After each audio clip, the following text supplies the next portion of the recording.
All set?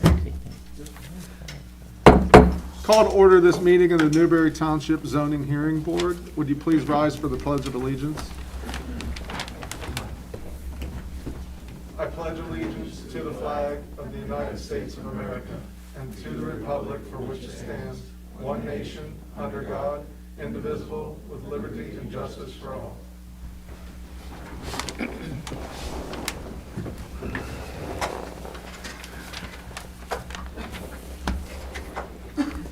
Tonight we'll be hearing docket 21-02, GLC Newberry LLC, 7660 Imperial Way, Suite 120, Allentown, PA, 18195. Applicant is seeking a variance from section 502.10.b.3.i of the zoning ordinance, maximum height requirements to install light fixtures 30 feet above finished grade for truck courts, parking lot, and access driveway aisles. The property is located in a mixed-use commercial zone at Goodman Drive, Lewisberry, PA, 17339 on tax map QG parcel 0149A.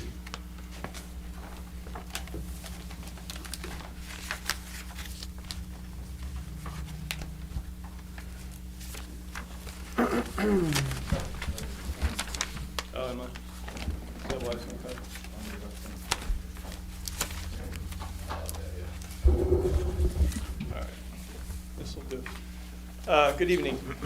My name is Charlie Courtney. I'm with McNeese, Wallace, and Nurick, and with me tonight are Chuck Stellick and Brian Kovalarczyk with the applicant GLC Newberry, and also Ron Sakari with Snyder Sakari and Associates.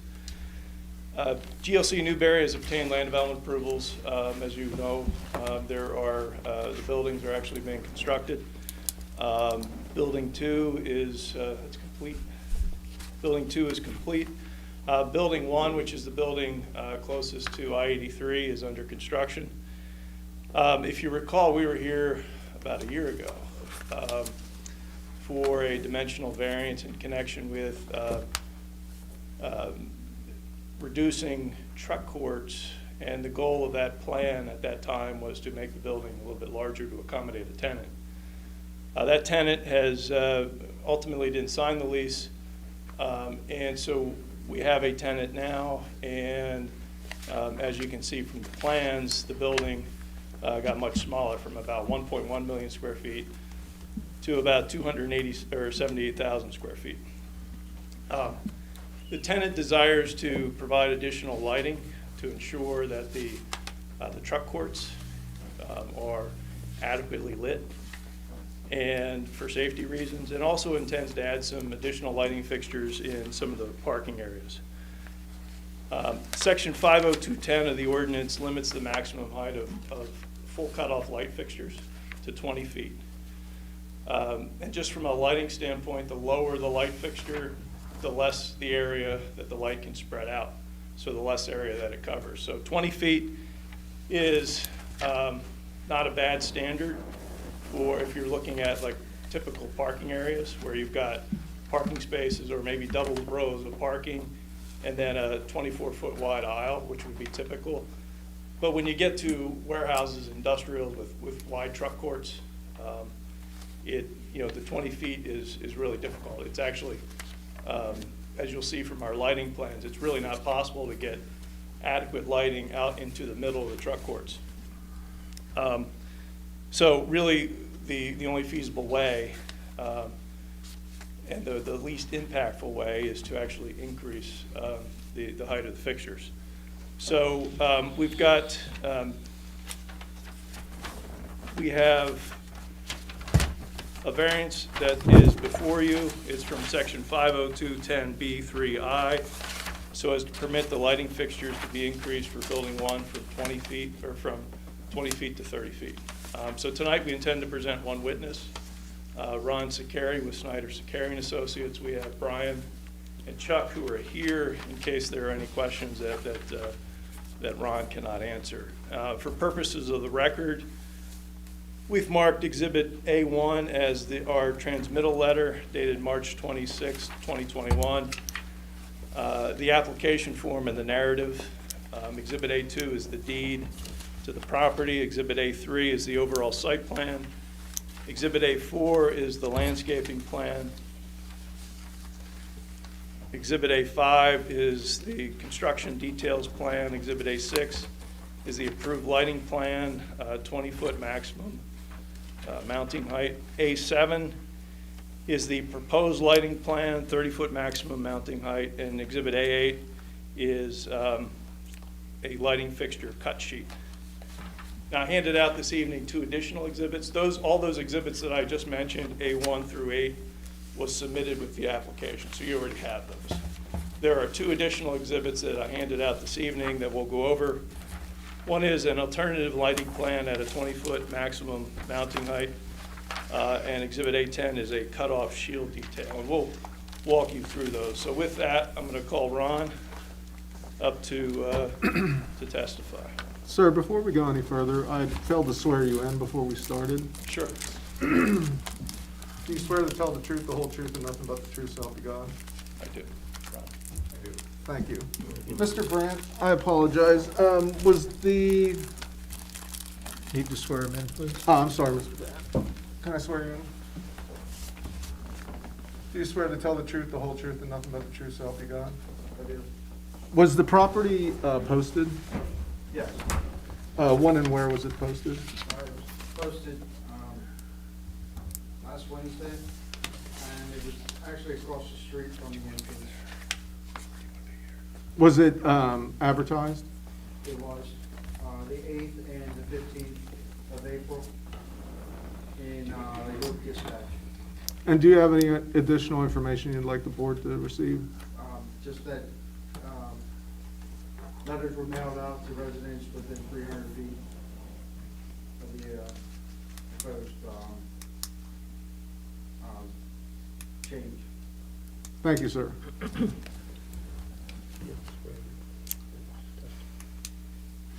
Okay, ready? Yes, thank you. Yep, thank you. Okay, Ron, could you identify yourself for the record? My name is Ron Sakari, And you are with? Snyder Sakari.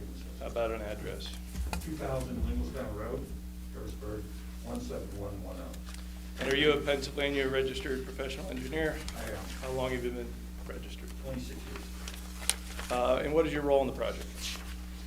We are the site civil engineers of record for the project. And did you prepare the plans that will be presented this evening? I did. Okay. So let's start with what's been marked as Exhibit A3. That's an overall site plan. Ron, if you could just orient the board to that plan and just kind of hit the highlights. Now, this is the approved land development plan for the project. It is. A revised approved land development plan for the smaller building 1, correct? Correct. Okay.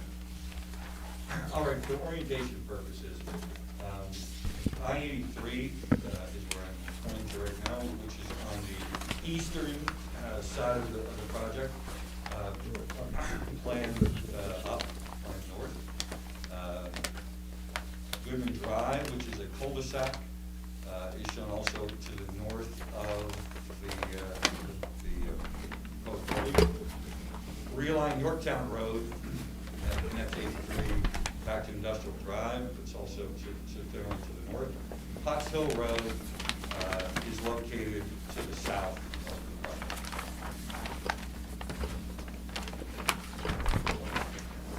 What's depicted on the plan are 2 industrial warehouse buildings.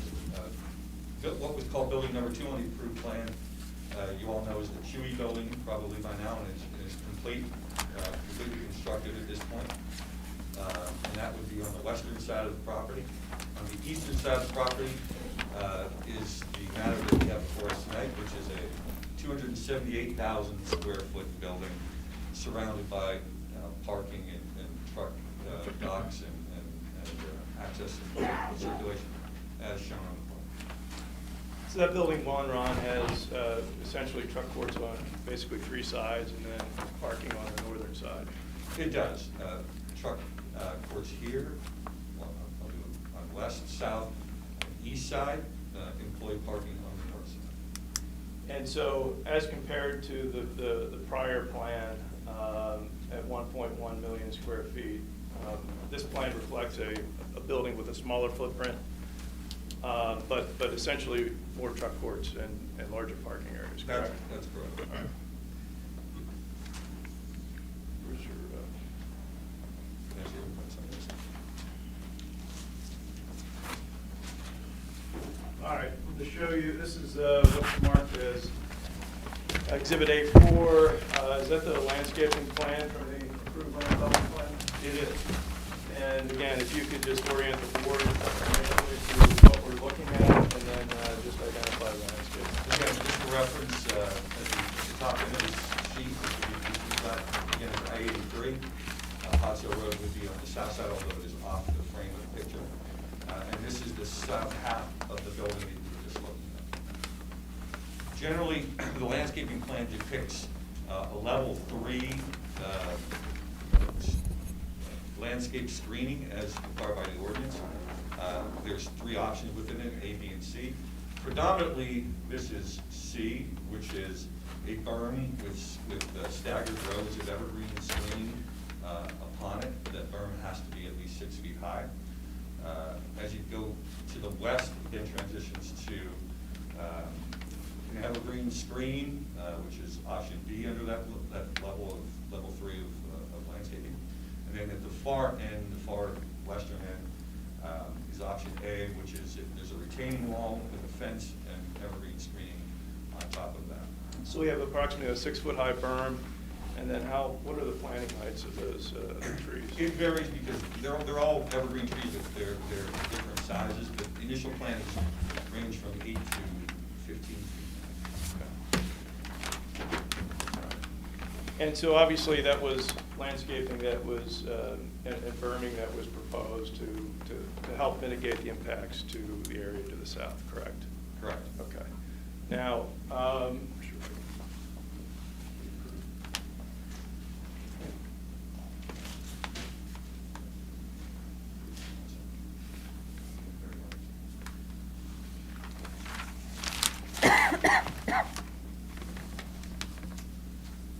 all right, we put up on the easel what's been marked as Exhibit A6.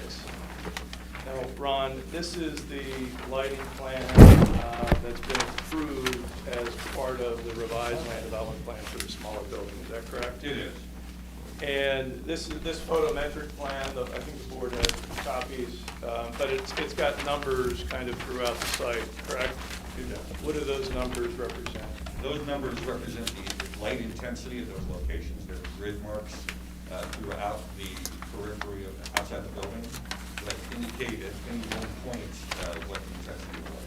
Okay. So again, if you could, walk the board through that, what's depicted on this plan, and again, orient the board. Again, the building's in the same orientation. I apologize, it's a little bit difficult. This is not a plan that we produced. It's from a lighting consultant, and they're more worried about showing those tick marks and light locations and other features of the plan. But generally, here's the outside of the building that we've been talking about. Again, to the east would be I-83, to the south, Potts Hill Road, and to the west would be building number 1. You can see, again, other than the tick mark numbers, you also see graphical depictions of the locations of proposed 20-foot high lighting standards. All right. Now, Section 502-10B3 I of the ordinance limits the maximum height of full cutoff fixtures to 20 feet, correct? It does. And GLC proposes full cutoff fixtures. They do. Okay, and this application or the approved land development plan, and all the plans that'll be presented this evening, lighting plans, are based on full cutoff fixtures, correct? They are. Okay. Now I'm going to show you what's been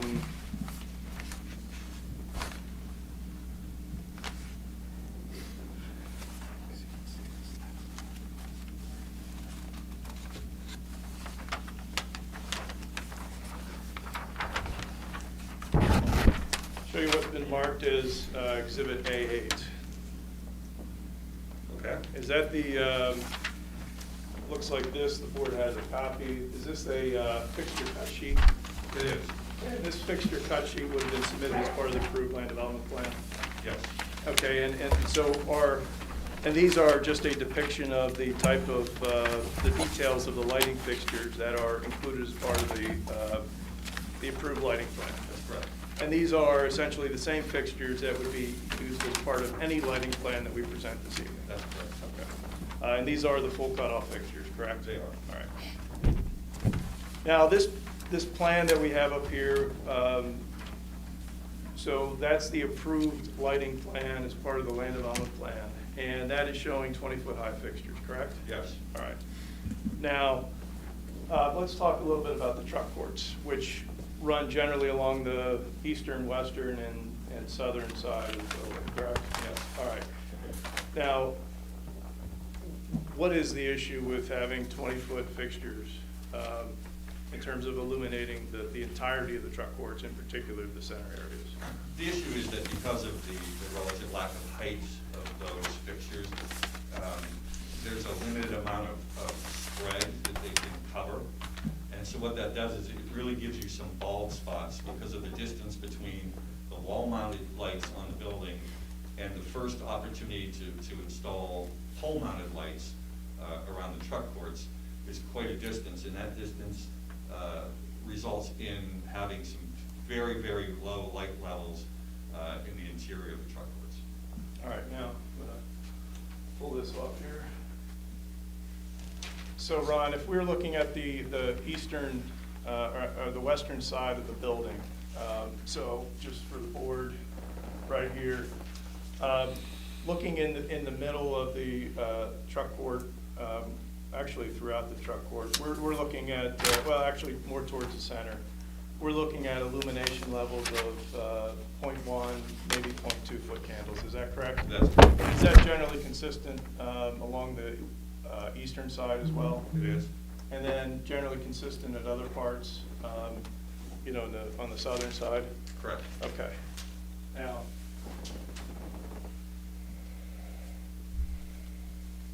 Now, the existing tenant proposes, desires more lighting within truck courts for safety reasons, correct? Is that for driver safety in terms of maneuvering around the building? It is. In case people happen to be in the truck court, just generally seeing where they're traveling? It's a safety and operational issue. And is that tenant looking simply to bring this plan up to its national standards from a lighting standpoint? It is. All right. So if we have a 20-foot height limitation, we've got two options, right, from a lighting standpoint. If the goal is to provide more lighting on site, one option is to increase the number of light fixtures, correct? Yes. And so at the 20-foot high. And so we would have numerous, substantially more light sources on the property, and the intensity would increase as well, correct? Yes. Option two, which is what we're proposing this evening, is what? To raise the height of the light fixtures. And so that you can minimize the number of light sources that are on the property, That's correct. and also minimize the intensity, correct? Yes. All right. Now I'm going to show you the alternative. It's the 20-foot alternative. Yeah. Yes.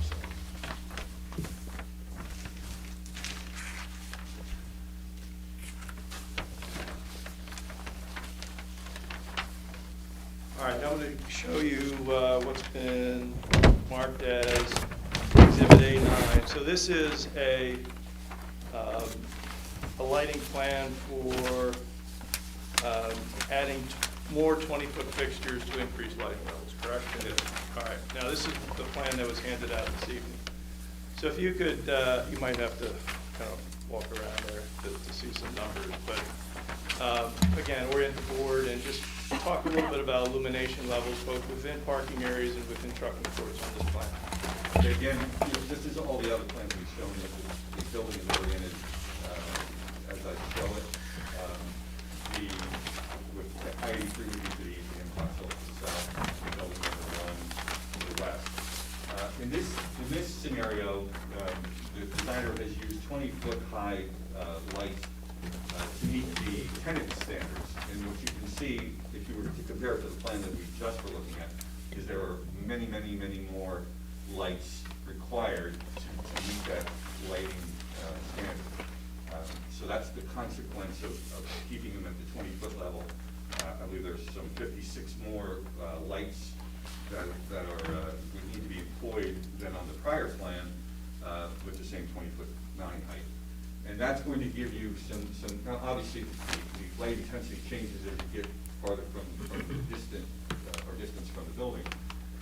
But now we're talking about lighting levels that where there was 0.1 before are now above 3 in the center portion and even hotter in between. So do you give a range of 3 to what? Well, immediately next to the light fixtures, the highest, Yeah. you see some 11 and 12s. And then you go from 3 back up to 4, 5, 6, and then to the next row of lights to the left. Now, with respect to the loading areas, or the truck courts, how is this plan providing additional lighting out towards the center where it was previously a little bit low? And you can see, I mean, if you were to compare the plan that we just looked at to this, there's been an additional row of lights in this location, this location, this location, around the truck courts to decrease that distance between the lights. But unfortunately, that puts them in a travel way and unprotected. So while it does offer more intensity and illumination, it also creates a hazard for the traveling public. Okay. And then how about the parking areas? Just from an intensity standpoint, the parking area to the north. Again, numerous more lights employed, and again, the ranges are from, some of them are in the 20s to, dipping down into the 2s and 3s in the middle. Okay, so if you compare that to the compliant plan, or the previously approved plan, the lighting levels are you getting at in that same area? They're in decimals, they're less than 1.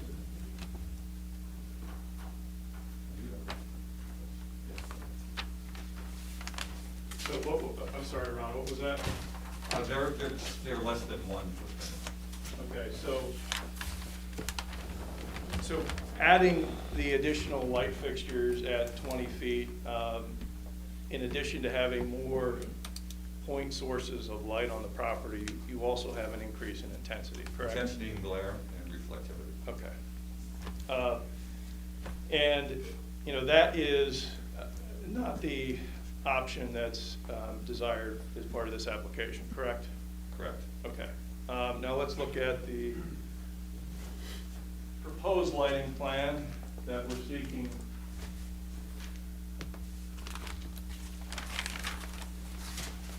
Approval this evening. Again, if you just, Ron, just want to kind of walk through hitting the lighting levels of the areas that are of interest. Okay, again, this shows the truck court areas that Charlie was referring to, the parking areas. And if you recall on the first plan, we were down here at 0.1, 0.2. The approved plan. The approved plan. And then the last plan, we were at 2 or 3.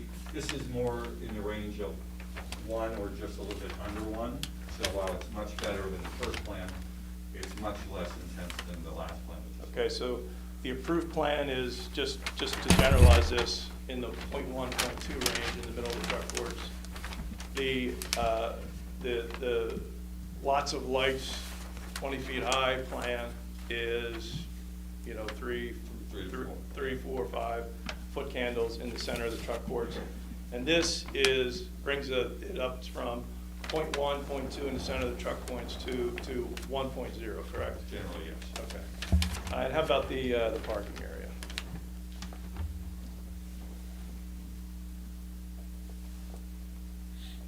Again, those areas are probably more in the 2 to 3 range. Actually, in the center portion, they range primarily in 2.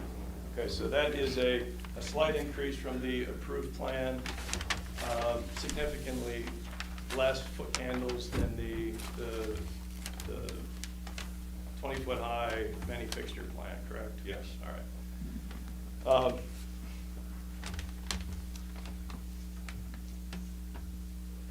This plan proposes an overall increase in light fixtures from about 165 to about 174, correct? Yes. Whereas what we had marked as Exhibit A9, the many fixture plan, proposes about 221 fixtures, correct? So Yes. that's the multiples of the increase in the number of light sources, correct? Correct. All right.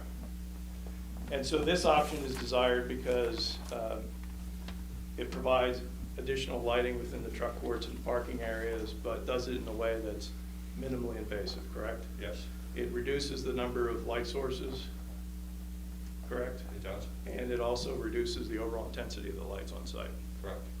All right. Now, I'm going to show you what we've marked and handed out this evening as Exhibit A10. Is that a cut sheet for a fabricated shield? It is. Okay. Now, building one, if we want to move back to this site plan.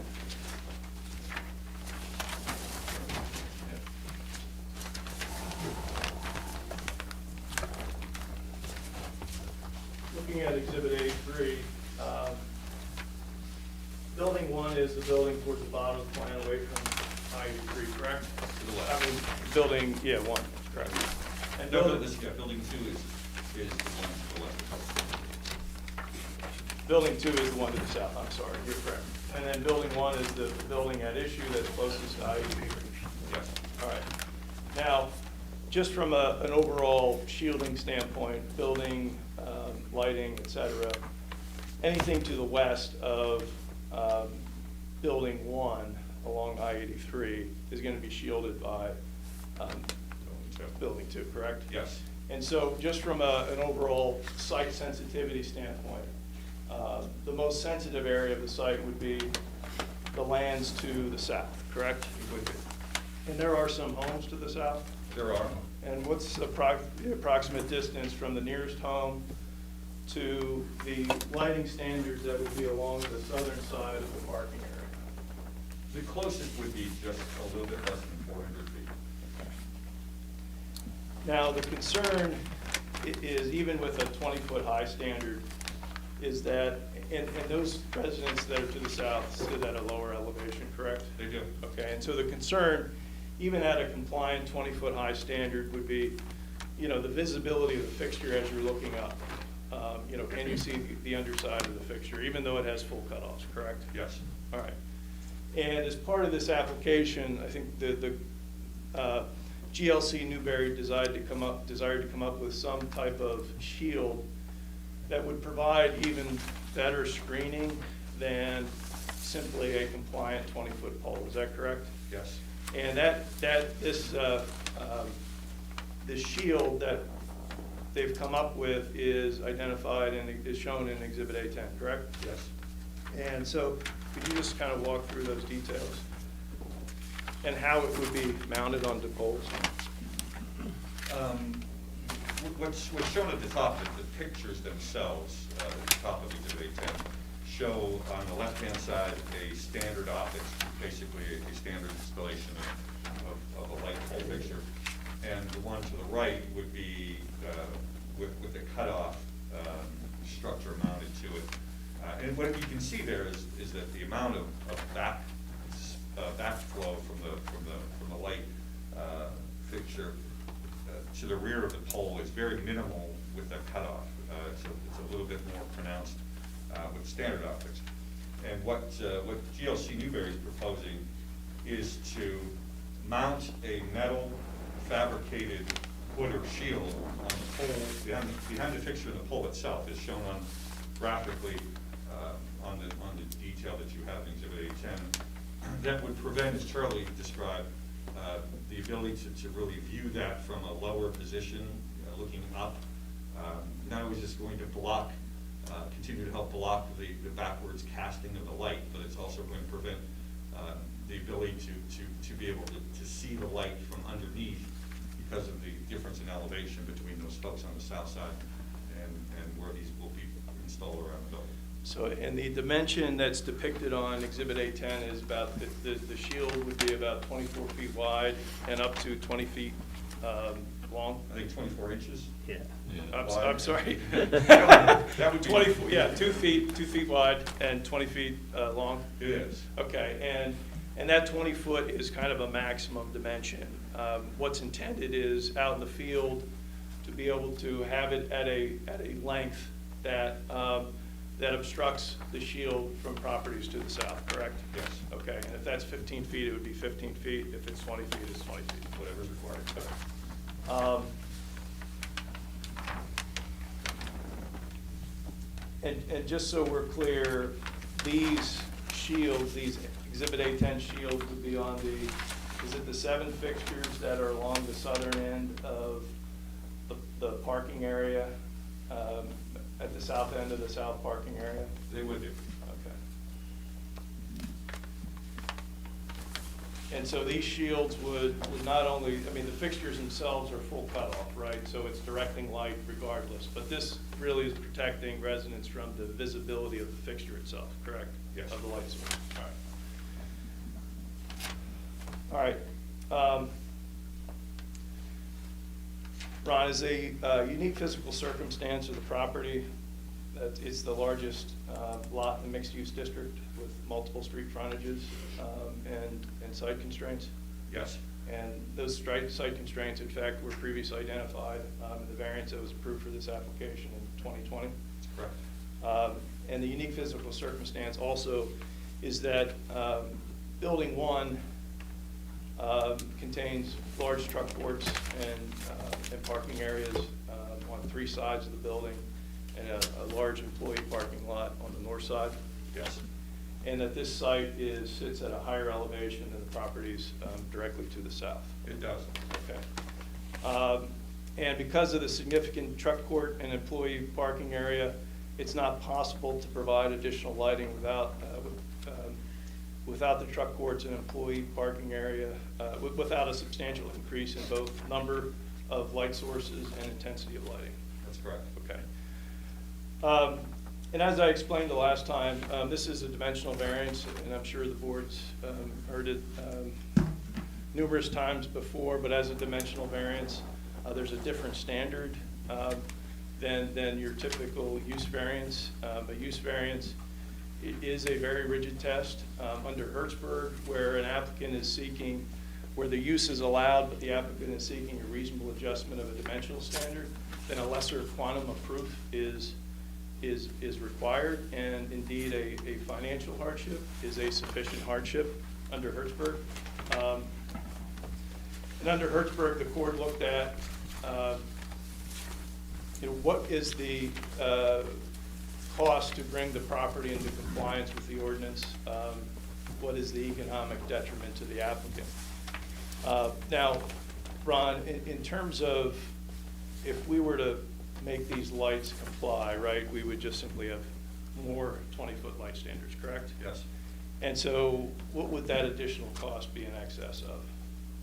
About $150,000. In excess of 150? Okay. And then in terms of the cost to the environment, that additional light fixture plan, which was shown as Exhibit A9, would have substantial increase in light sources. In what? And substantial increase in light intensity on the site, correct? Yes. All right. Now, will the variance, if granted, substantially injure or detract from the use of any neighboring property or from the character of the neighborhood? No. In fact, the proposed variance with the condition on the Exhibit A10 shields would actually better mitigate lighting than what's been shown on the approved 20-foot high fixture plan without the shields. That's correct. Okay. Did the applicant create the hardship? No. Is the requested variance the minimum variance that will afford relief? Yes. That's all we have.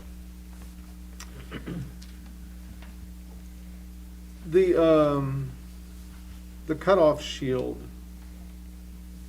you said could be a maximum of 20 feet. Yeah, we're showing the detail at 20. The intent is whatever we need from a visibility standpoint from those properties looking up, it probably doesn't have to be 20 feet. We wanted to be conservative, but what our thought was that we would fabricate that, with the zoning officer and have a field check just to make sure that it is of a sufficient length that it actually does hide the bulb. How is that going to be determined? Well, I think we would go to, we would, that's a good question, Chuck. I think the way it would happen is you would have, the light fixture would be installed first, then the light fixture could be activated, and then we could go at different points with permission from other property owners, kind of look up and see the fixture and determine how deep or how long that shield has to be. And that would be something that we would do with the zoning officer. It's probably not gonna have to be 20 feet, but we wanted to show it on the plan. If the board wants it to be 20 feet, we can make it 20 feet, but, the intent was that it just be of a sufficient length that we know that it's gonna block that bulb.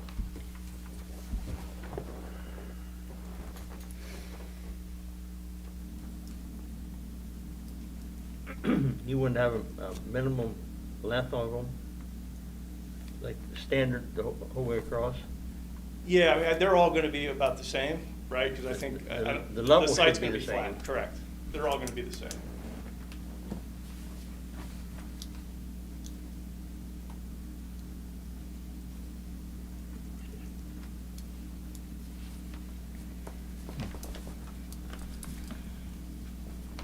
I mean, our goal, so, we talked about Hertzberg, we talked about financial hardship, right?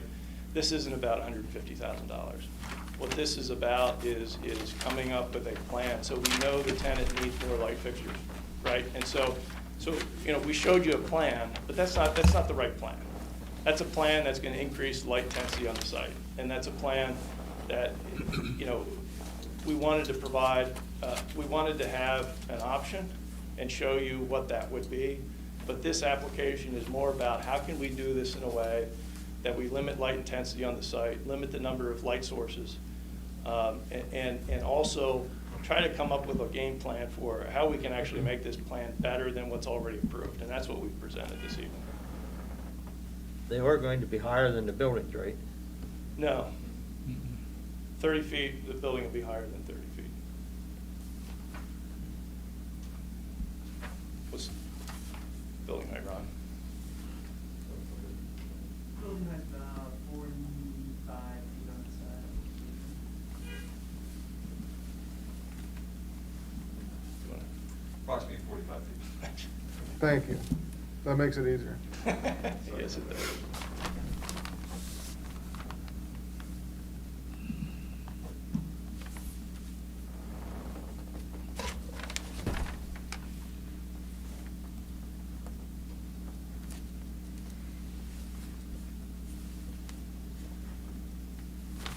And the additional lights that are shown on, is it exhibit A9, Yes. I believe? The lights that are in where the trucks would be moving, those would be freestanding just by themselves in a lane of traffic. Well, I think, Ron, you want to describe kind of where they're being placed? Well, this is the area we were talking about, right here.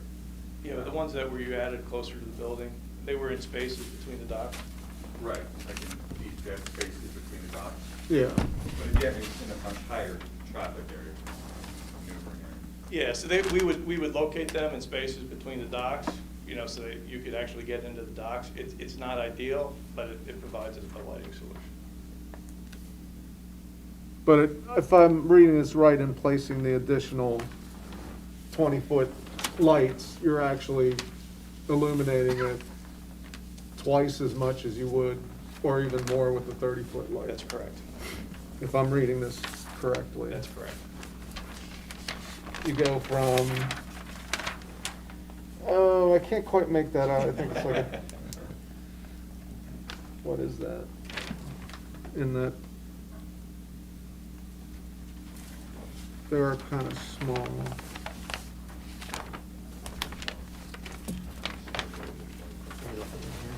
Yeah.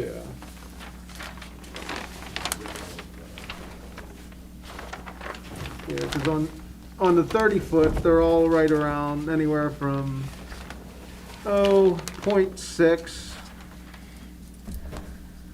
depending on where the light falls, but somewhere around 0.6 to 0.1, 0.3. Yeah, right.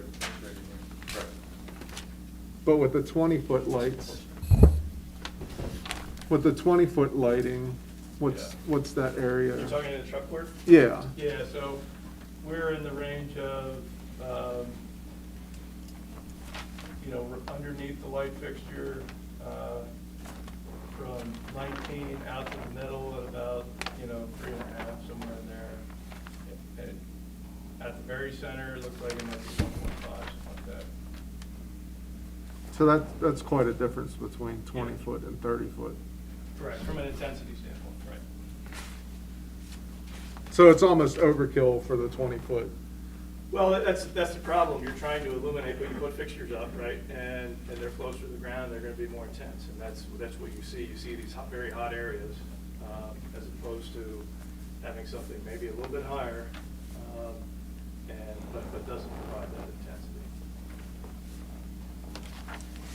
I guess my other question would be, in other warehouse settings, what's the standard height of a light? 20 is extremely low. 20 isn't a typical warehouse standard. You're looking at what, 35? 30, 35 are more typical, Is that the national standard? pretty much. Yeah, and it's the reasons we've talked about, because you have these truck courts, right, that are wide, and you're trying to get the light out to the middle, because you don't want dead spots. 20 is a good lighting standard. You'll probably see that all over Chester County, out towards Philadelphia, but it's more shopping center based. It's not an industrial standard. It's just not.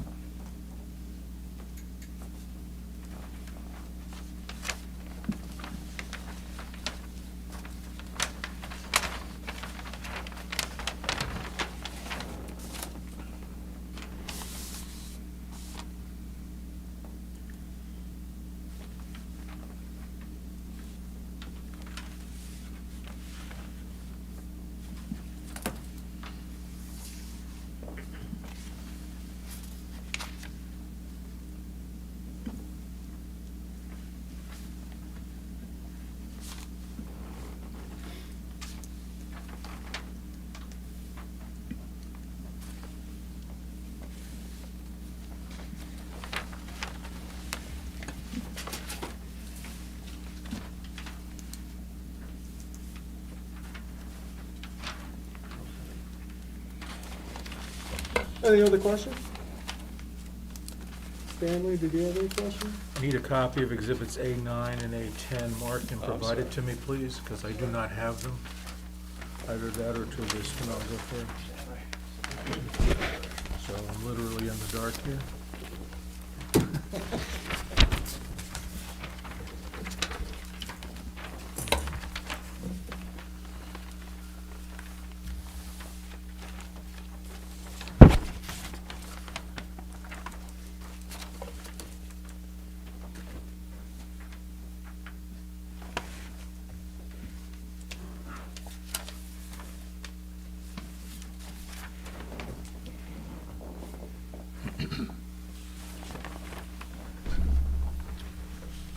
All right, if that's all, thank you, gentlemen.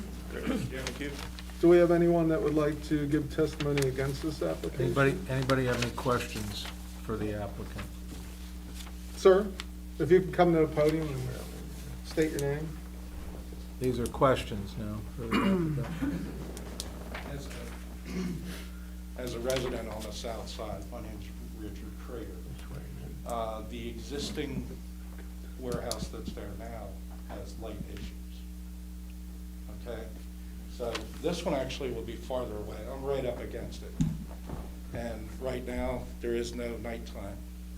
The existing parking lot and the building have lights all the way along that shine down 24/7. My only concern is, can we get these stanchions or guards or shields, which I couldn't see, can we get them retrofitted back into the other parking lot? Or on the other building somehow? I'm sorry, sir, but any questions you would have for the applicant? I can respond to Well, that. that's what he's then go asking. ahead. Yeah, That's exactly what it is. Yeah. So, I think what, now to some extent, well, these light fixtures are already here, sorry. We stand in front of somebody, right? So we're putting these long shields here, because these are fixtures that are facing away, so you can shield the backside. So I think what we can do now, the fixtures are in. Now, when you put those, those long shields on, it's gonna create some wind load. And so when we design the bases, because we're kind of early in the process, we're gonna design those bases of the lights to accommodate those windshields. I think what we would be looking at doing, and I think it's really kind of outside the subject matter of this application, but I think just kind of in terms of working with you, what we can do is we can look at how we can put some of those types of shields on there, what the length might be, but what we have to make sure is that, that whatever we put on there doesn't cause a wind load that makes the base substandard. And we'd be happy to. Understood. You We'd be you can happy do to- perforated or slotted or anything to We'd be relieve happy it. to work with you on that. Because that's the only real issue we have. That's actually farther away. I'm jammed up in the corner. I am directly Yeah, no, against. if you want to, And when it's we leave, an we issue. get your name and we Okay. can maybe come to your property and kind of take a look.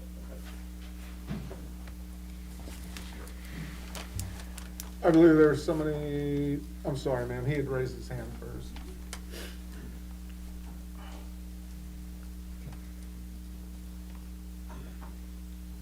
Good evening. My name is Mario Eckert. I also sit on the Board of Supervisors, and I just have a few questions for the gentleman here. Last month, you submitted plans to us for approval, and we accepted those plans and made the approval for those. My question is, when those plans were presented to us and the light fixtures were already in place, we approved it the way it was. I'm just curious as to why you're coming back to the commission now seeking approval to make an adjustment with the height. I mean, I can just answer it here. So as you're working with tenants, so we had a false start, right, when we made the building larger, right, last year. And so as you are working with tenants to get a building leased, you're constantly battling schedule, right, tenant readiness, and your ability to move forward. So what often happens is, given the compressed timeframes for tenants, because it's competitive to get tenants to come to the building, is that you advance the approval process. And so sometimes, Mr. Eckert, like as you kind of get through that process and you get a plan going so you can meet the tenant's timeframes, and then the tenant has, come to you and says, look, we need to increase the lighting in the truck courts because the truck courts are too dim. And then you're kind of left with, okay, in theory, it's a simple solution, but the ordinance is what it is. And so we wanted to look at possible solutions for how we can do that. So that's kind of how that situation kind of materializes. It's not something that's intentional. It's just inherent in the process of working with tenants and trying to meet their deadlines. Okay. The other question I have, we were talking about heat signatures with the lights. What type of lighting are you using? Are we talking about LED lighting, or are we talking about? LED. So LED lighting would throw that type of a heat signature? Yeah. Yeah. And is the concern the heat signature, or is the concern the number of lighting that needs to be put on that property? Well, it's for the tenant, it's having areas of the property, higher lighting levels, particularly in the truck courts, but also in the employee parking area. Parking area that we're showing are different and larger than was on the previous plan. But the concern is really twofold. One is if we're gonna provide more lighting, then we could do it, if we're just providing more fixtures, and you get the result that we had presented earlier, where you have, you know, almost 60 more light fixtures on the property. So you have all these point sources of light, and you have higher intensity because these light fixtures are closer to the ground. So it's a matter of balancing.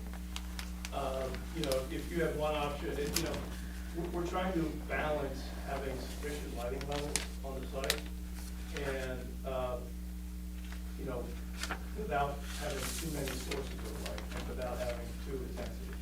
And it just so happens for this, the best solution is to actually increase those light standards from 20 to 30. So you presented to this board. Now, I just want to get clear on the intent here. By raising it an additional 10 feet, are you saying you're going to get a broader color, light wash? Or are we talking about the 20-foot standard as it sits right now, the amount of lights you're going to need to illuminate that property is going to be more than sufficient? Is that what I'm taking out of this? In other words, if you go up higher, if you go 30 feet instead of 20 feet, you anticipate getting a broader color wash or light wash? Yeah, it'll be broader. They'll still have all the full cutoffs. But will it be as bright? It'll be brighter than the approved plan because that's what the tenant wants, but it'll be less bright than the 20-foot high fixture where we've increased, you know, by 60 fixtures throughout the site. So it'll be much less intense and fewer light sources. Okay, that's all I have. Thank you. Thank you. Ma'am?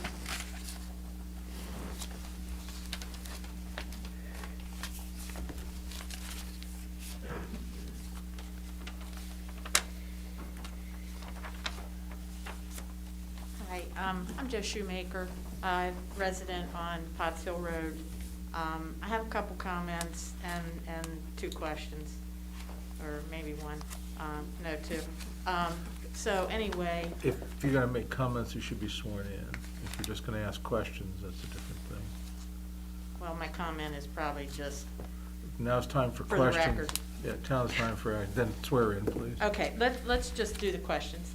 Okay. And so you're making these going from 20 to 30, and it is going to give you broader, but it is going to give you brighter, okay?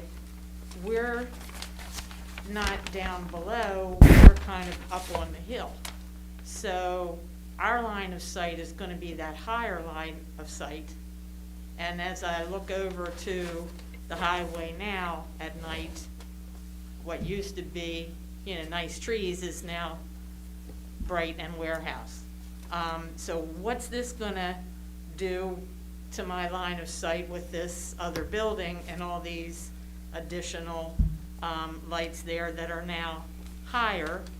And I feel sorry for the guys down below, but I'm above and wasn't seeing quite as much, but now you're gonna pull these up, and what am I gonna see? And then, is there a safety issue? Because interestingly enough, there's, in the Edders area, we have stupid lightning strikes for whatever reason. And when you're gonna put these shields on and have all these additional lights, does that cause any safety concern for the area? Are we gonna be out of power more often? That kind of thing? Well, with respect to your first question, so are you above the existing light fixtures that are out there for building 2? Yes. Are you We're above? we're up on the hill. Yeah, I mean, so you're looking down? Well, Yes. when, we're kind of looking down, but we're kind of, because that's elevated and as you look over Yeah. the valley there, it's kind of like in our line of sight from our front. Yeah. So what this plan would do is, you're gonna see, as we're talking about, you know, if we put in all the 20-foot fixtures, there'd be a lot more light sources. So you would see, you would see more light sources and you would see brighter light sources. What we're trying to do here is kind of dim that you know, where we went from truck courts on this plan was from about 0.1 in the middle of the truck courts to about 1.0 foot candles, just intensity, right? So we went from very, very dim to a modest level of lighting. That 20-foot plan that we showed to increase that lighting, we went to, in the center to about 3.5, so it's much brighter. And there's many more point sources of light. So you're far enough away that you're not gonna have any light encroachment or glare. In fact, nobody's gonna have light encroachment. So it's all about visibility, and this will benefit you because those fixtures that are located on that southern side, you know, you will not see those light fixtures because they'll be fully shielded with those long sheets that we're talking about. Can I see your picture Of which one? That shield? of the shields? Yeah. So this would be mounted from the top of the light down. So you couldn't see, if you were below, you couldn't see up, you wouldn't see nothing. But it's gonna provide greater shielding. Okay, and Put these things everything over don't here, provide it's gonna any, be blocked off. or cause any safety measures for the folks there? Well, I mean, they would be designed from an engineering standpoint. I can't answer the question from a lighting standpoint. I don't know that there's anything different front, you know. No, I can't imagine. I mean, you know. They'll be engineered. We're not just gonna tag them on. We'll have to. Hey, I've been in construction with my husband for years and years, and I know how people tag stuff on. And it's unfortunate, you know, and if things don't work, hopefully our board is gonna come back and say, hey, this isn't working, and they're gonna take some action about it if I mean, we've there's got no question. problems. Those shields, that's the beauty about those shields, they're gonna work. I mean, they're gonna completely obstruct the light. Okay, and these are used in other areas? Or this is it's- brand new? You have to have these specially fabricated. We've used them on another project in York.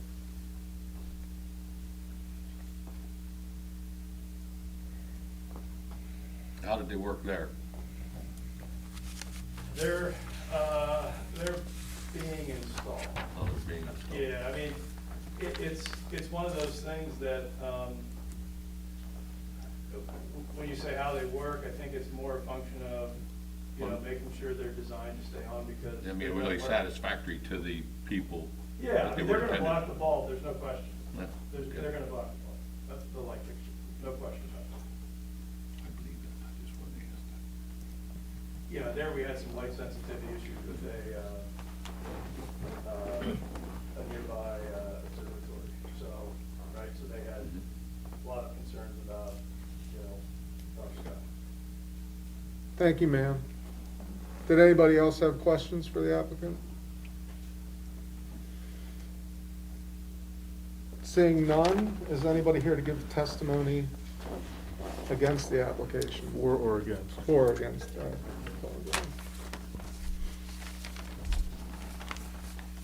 I'm seeing none. Do we have, were we taking questions online, Brent? Mr. Brent? Okay. I don't think there'll be anybody out there.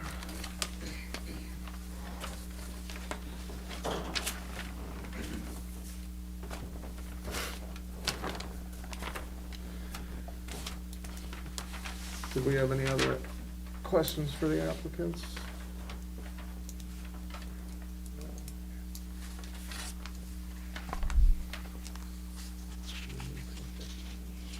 Do we have a motion? Entertain a motion? Is there anything else the applicant would like to add? No, sir. Thank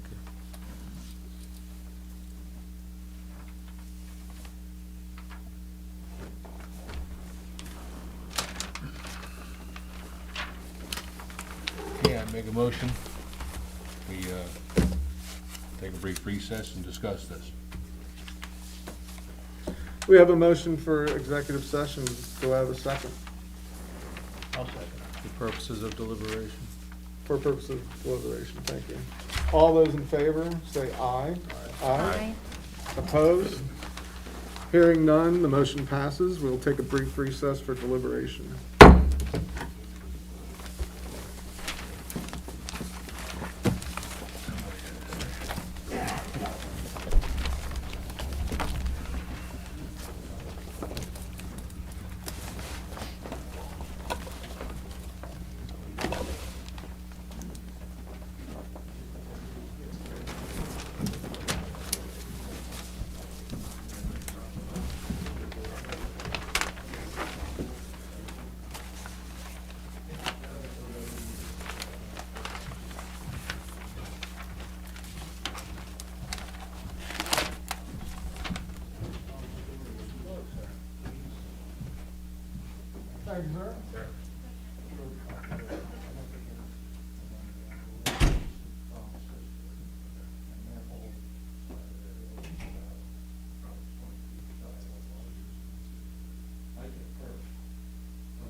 Yes.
saying, it doesn't matter where they get it to, we're not gonna build it anyhow.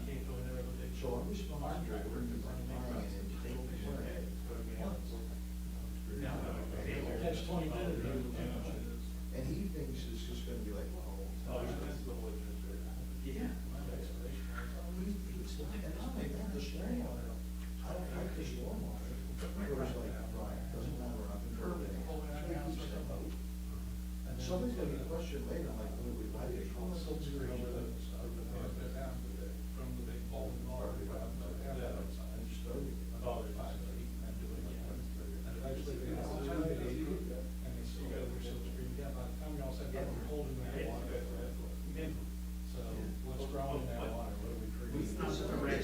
We designed it, he got 61,000 square feet and they charged us for it.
If somebody says you have to have 2 minutes to vote, we're gonna go, yeah, we can. Say so. So we know we're part of that bridge. Stormwater, it's gonna be absolutely huge. Pretty much the only reason it's not all flat is that. Why? What is it? I still have some out. Yes, they are. They are.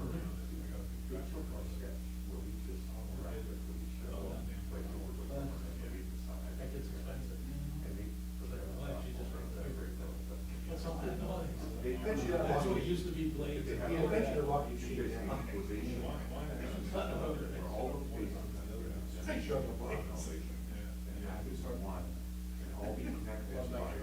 get lighter now.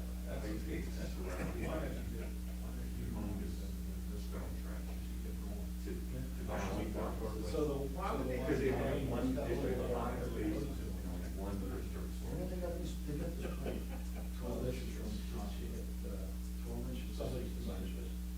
And from the bottom of the tape, like the bottom of the subject. Yes, the old house. So you got this pipe, and you're gonna clean 2 feet, and then you want maybe 2 tiers. And then they want to run it by a bunch of apartments.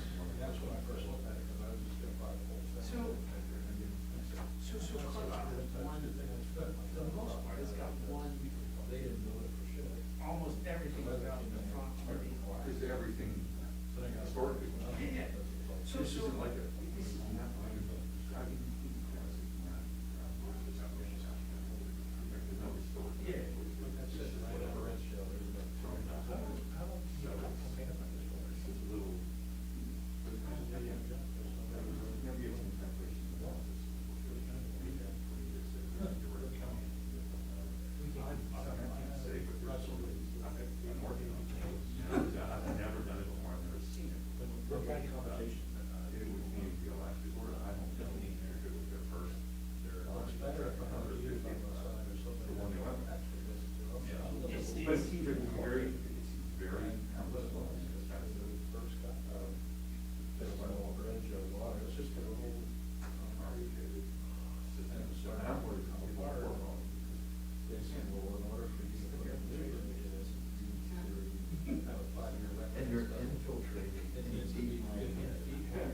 I understand what you're trying to do. Are you going to sit there for 100? They did what?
Call to order this meeting of the Newberry Township Zoning Hearing Board.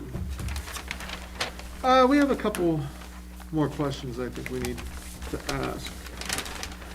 As far as the poles that you would like to make 30 foot, is it all the poles on the property? I see, if I counted correctly, I think there's 139 poles. Yeah, Chuck.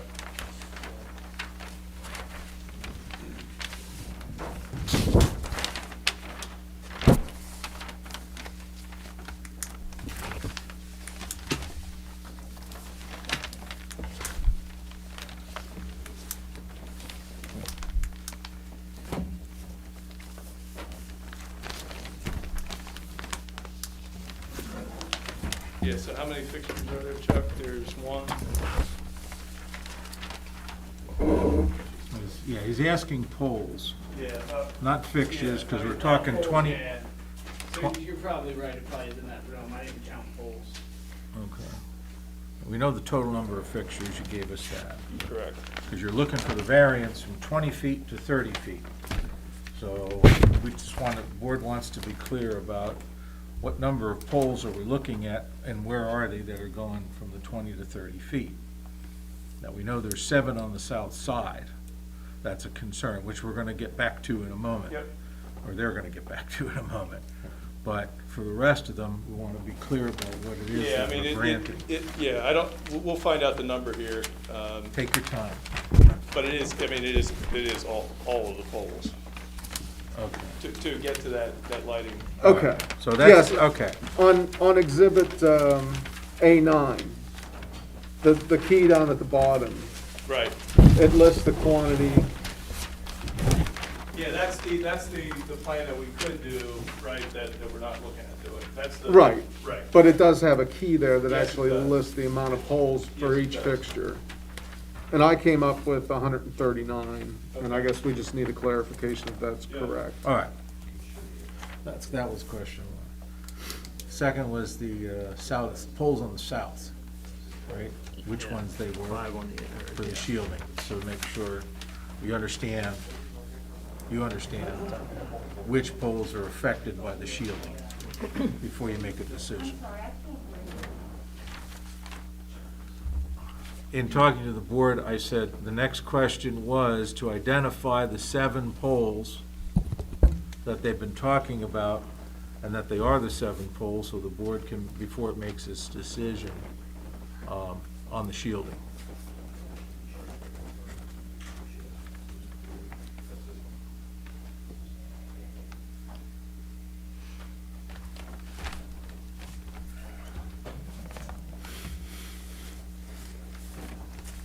Yeah, so on,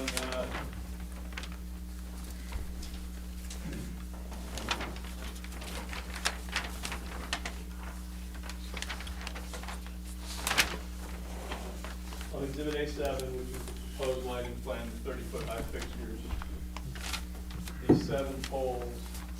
Oh. Wait. I'm not, no. When you say A7, it says Goodman proposed site lighting 30 maximum? Correct. That's what's being proposed. A9 was something that we could do with 20-foot high fixtures. All right, then which exhibit is this one here, the other one, that's it's not A7. Which one is this? This has nothing on it. Yeah, this is the version that was part of the approved land development plan. So this is 20-foot compliant, but this is the plan that has insufficient lighting areas. So Truck porch in particular. that one that's A6. That's then. A3. Pardon? That's it, no. Oh, A6. Yeah, you're right. Okay, got it. Steve, I think that's part of your question you were asking us. Yeah. Okay. Yeah, so A6, approved plan. We have, moving forward, 2 options. A9, 9, which is 20-foot high fixtures, but we have a lot of fixtures for our proposed A7, A7, which is Got where it. we want to go with fewer fixtures, at 30 feet. got it. So this is A7, and I'm looking here, this is the southern end of the building.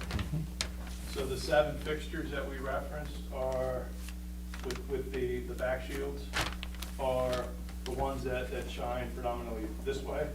So it would be 1, the 7 that are southernmost on this exhibit, so I'll point them out to you. 1, 2, 3, 4, 5, 6, 7. Okay. Okay.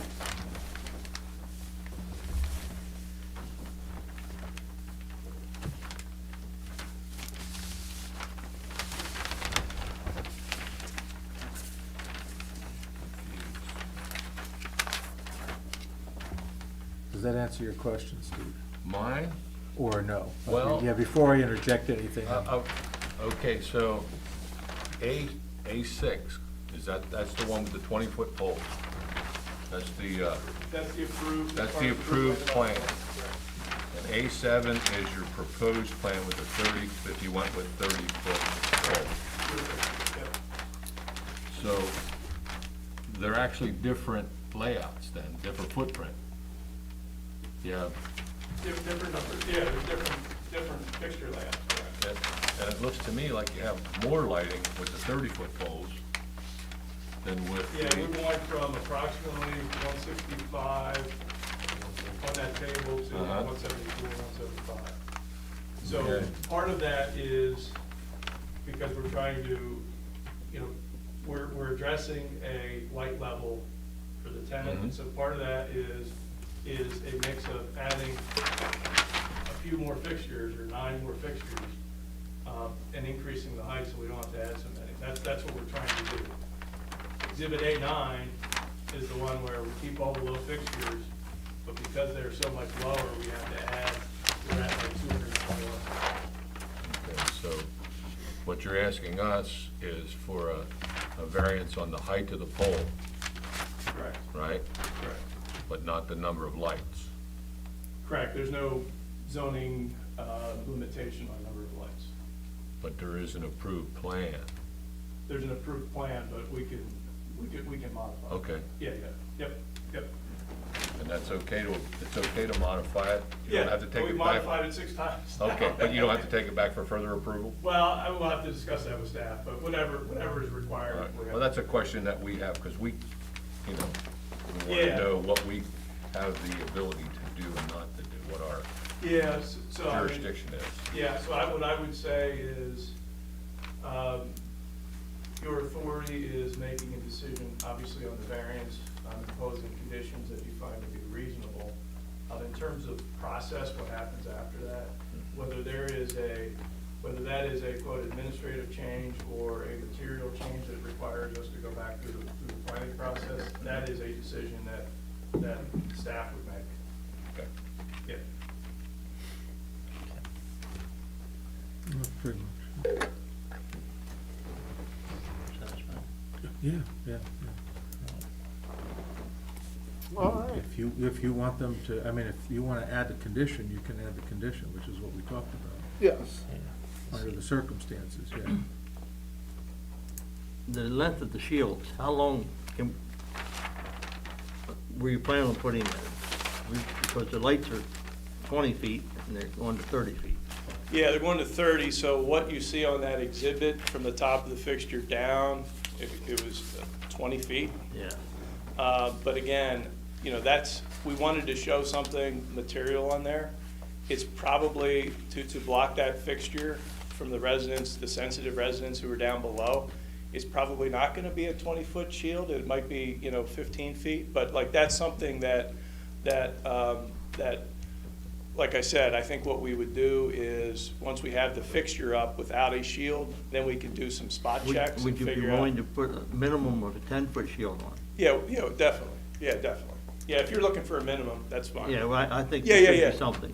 Yeah, oh, absolutely. We're asking, we agree to a condition of approval for those shields. That's what we're proposing. Any other questions? Sir. Do I have a motion? Yeah.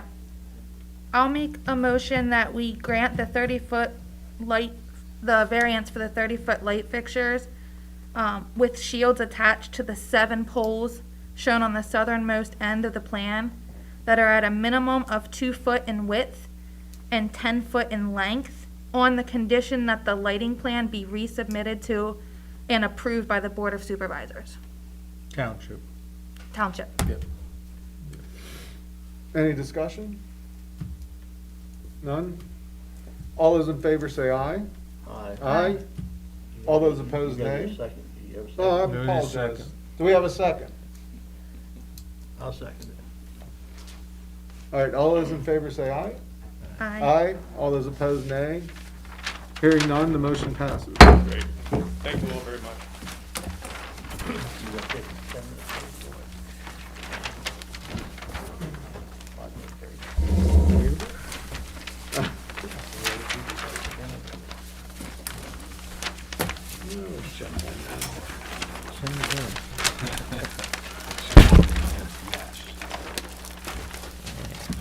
Just put it in there. Good night, thank you.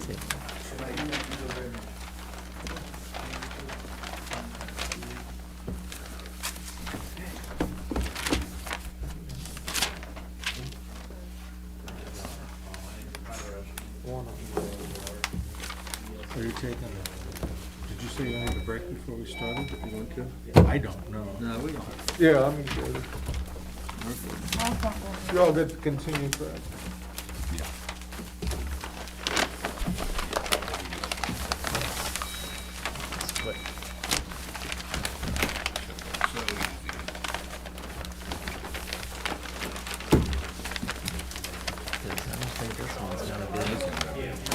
This should really be easy, but it's not Maybe, gonna be. maybe. Might be real quick. I just have one exhibit.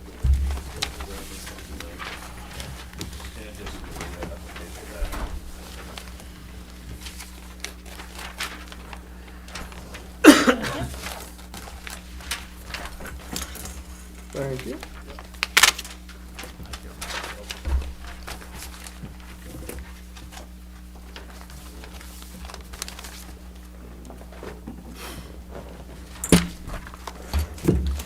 We will now be hearing docket 21-03, CHR Corp., 2295 Susquehanna Trail, Suite C, York, Pennsylvania, 17404. Applicant is seeking variances for Rudders number 35 from zoning ordinance section 209.3, design standards, to reduce setbacks and increase maximum lot coverage, and section 512.6, to reduce required parking spaces. Applicant also requests a special exception pursuant to section 604.1 to expand a non-conforming structure and use. The property is located in a regional commercial office zone at 1090 Old Trail Road, Edders, PA, on tax map 25, parcel 0018.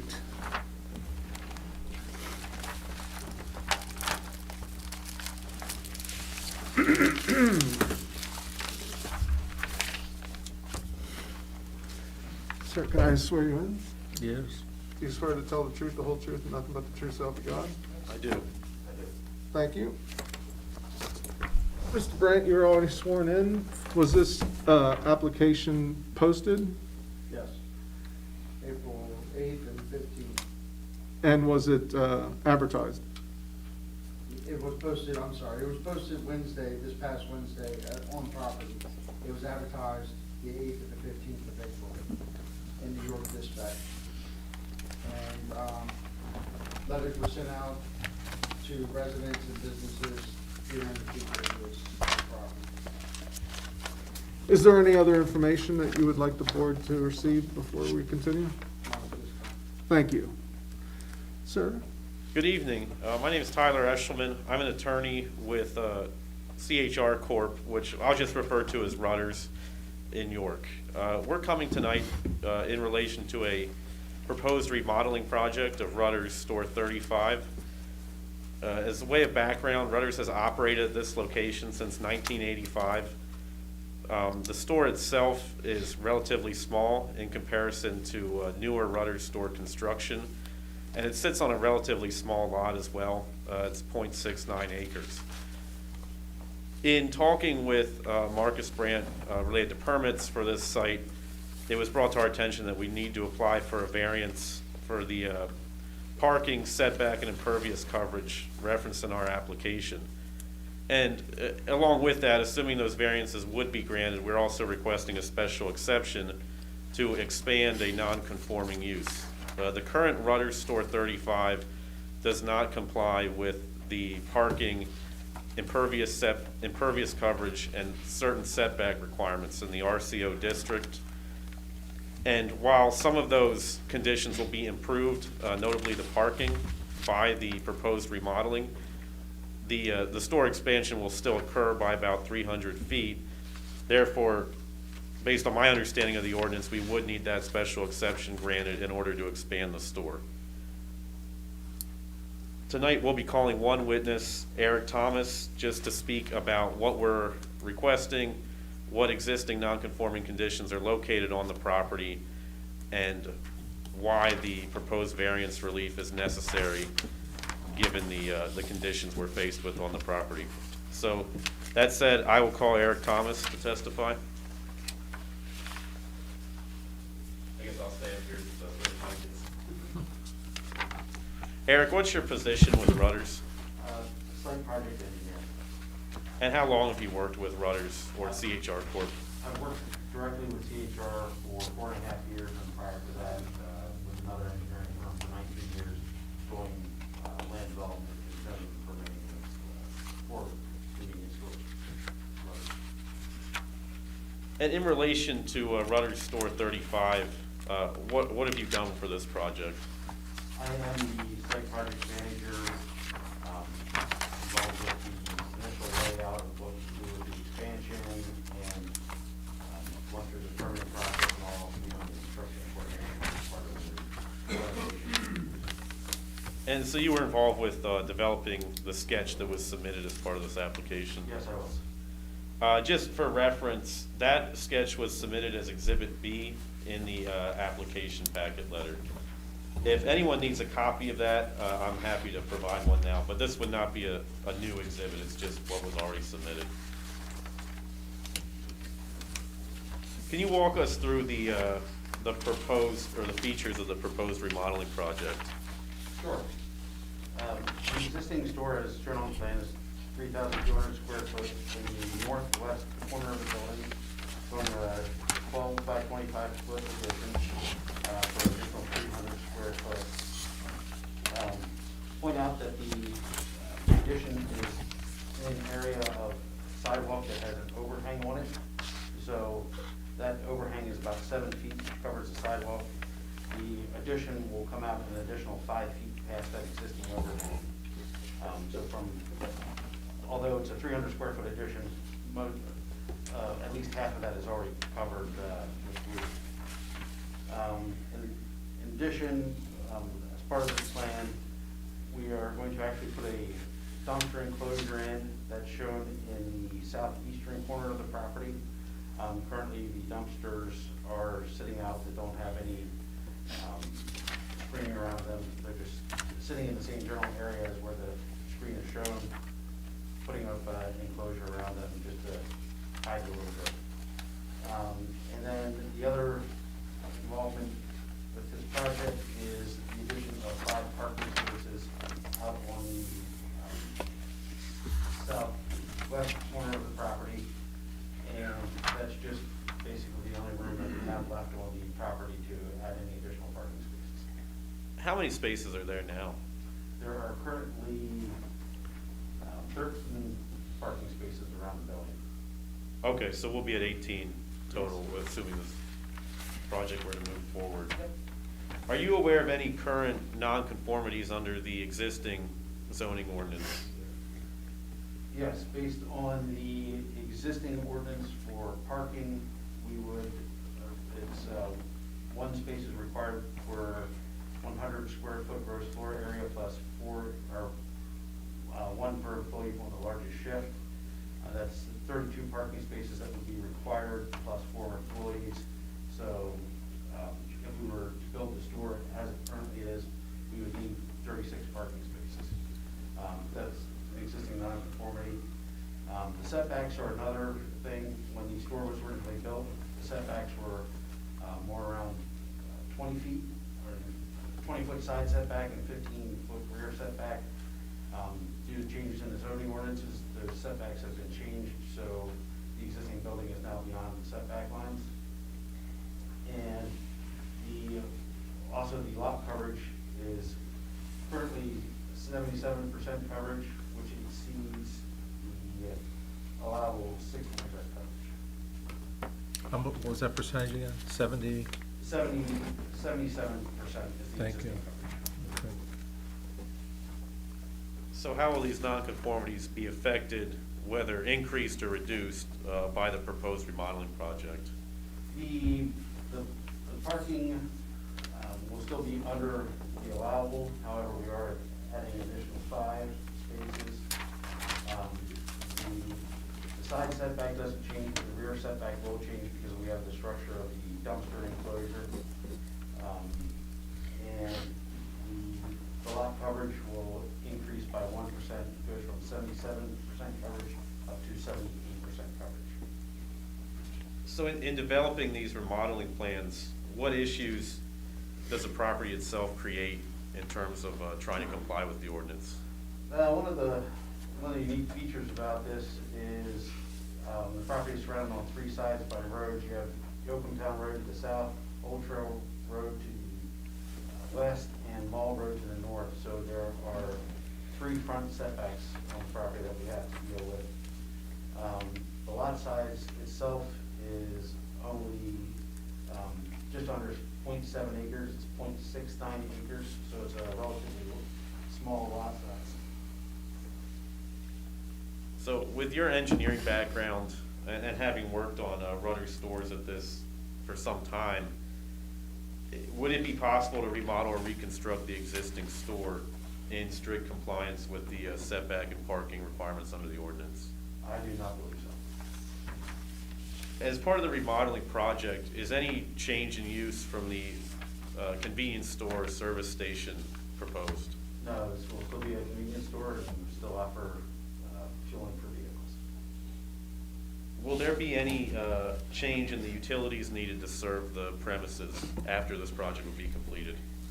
Now, water and sewer, there's no anticipated change in water or sewer needs. The only thing from a utility perspective, we may be looking at a increase in the electric service, to do an upgrade to the electric service. And being out on site, one of the poles that is feeding our electric has a lean to it, so the utility company will probably have us replace that when we're out there doing this work. Will access to the property be affected by any of the proposed remodeling work? No, we're not planning no changes to the either access. And then again, based on your prior experience, what impact do you expect this to have on any adjoining properties? The dumpster screen will actually enclose those dumpsters to get it, instead of just having we have a recycling dumpster and a trash dumpster, they'll both be enclosed. They won't be able to see them from neighboring properties. The expansion, as I said, is mostly covered, or in an area that's covered by roads anyway, so bumping that out a couple feet, I don't think we'll have a noticeable effect. And the improved, or the additional parking spaces will actually hopefully help improve, give some extra room for parking. Most likely they will be used by the employees of the store, get them out and give customers better access, parking around the store. Those are all the questions I have at this time. I'd open it up for any questions from the board or any members of the public.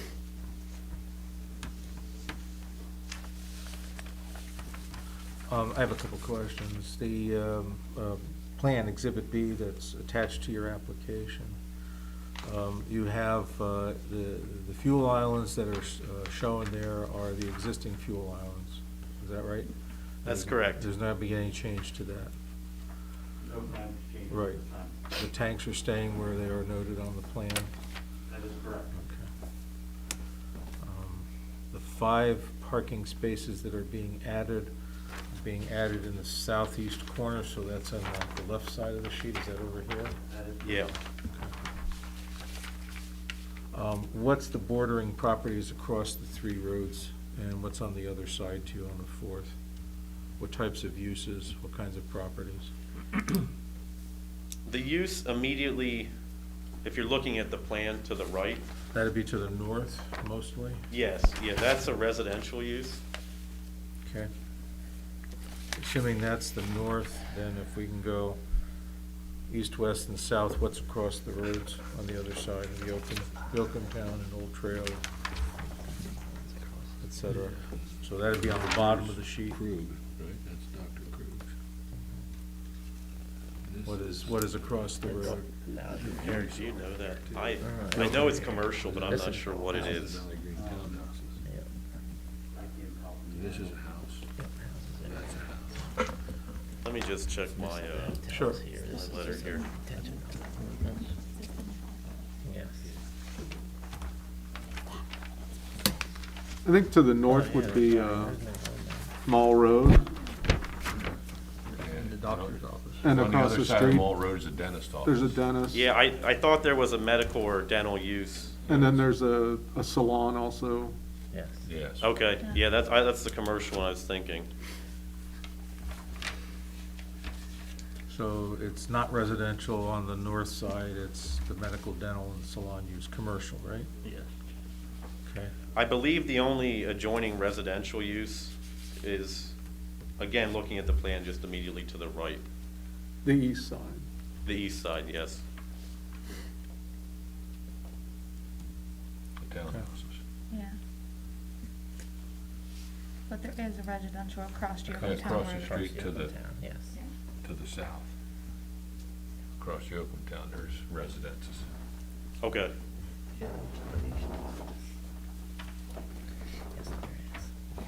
And what's across Old Trail Road? I think it's, the Value Inn. that's way out. Oh, Pretty far Right out. like across a- is the- There's an empty lot Yeah. Yeah. Yeah, adjoining. It's a Okay. retention Yeah, directly pond. across It's is actually an a empty retention lot. pond, catch basin. Yeah, it's a big retention pond in there. Seasonal lake. Yes. And the cat lady's up further, right? Yeah, she's over here.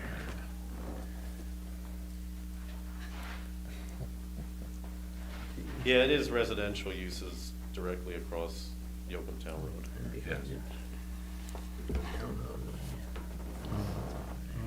What type of enclosure is the dumpster gonna have? Eric, could you Is describe it that? a screen to, I assume it's a fence? Is it- Typically, there's 2 types of dumpster enclosures that we use. It would either be a PVC enclosure or a masonry enclosure with a gate across the front. Okay, thank you. And that would actually be an improvement to what you have now, correct? Currently, there's Because you no have enclosure. no enclosure, Correct. correct? Thank you.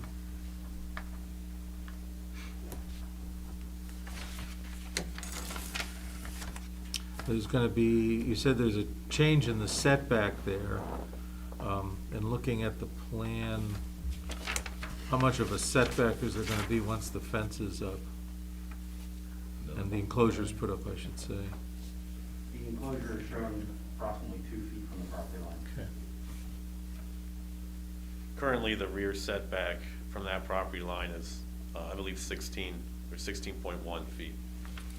So, and that will stay the same for the store structure itself, but the dumpster enclosure will get closer.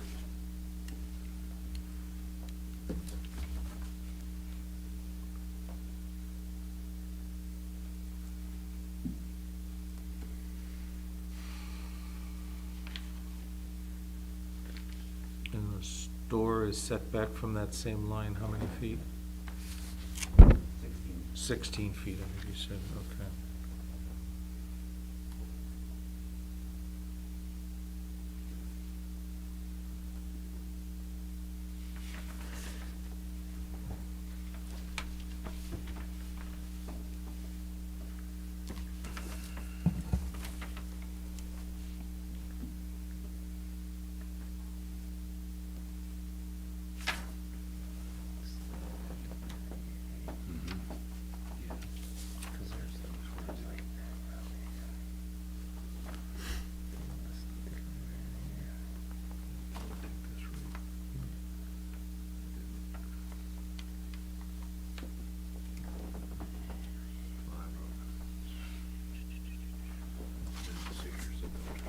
Yep.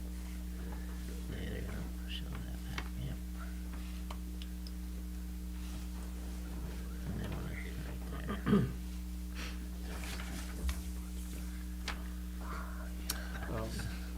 Just to be sure I heard you clearly, you said the original setback lines, when it was built back in 1985, were how much before they were changed?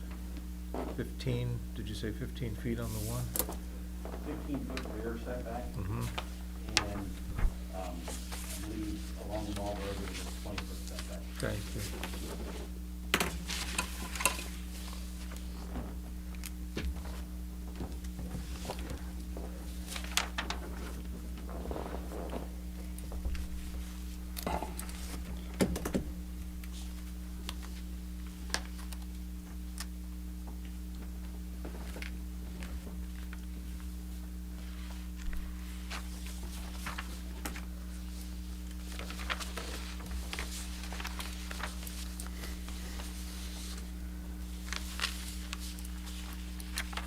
Is there any standing sign on the property?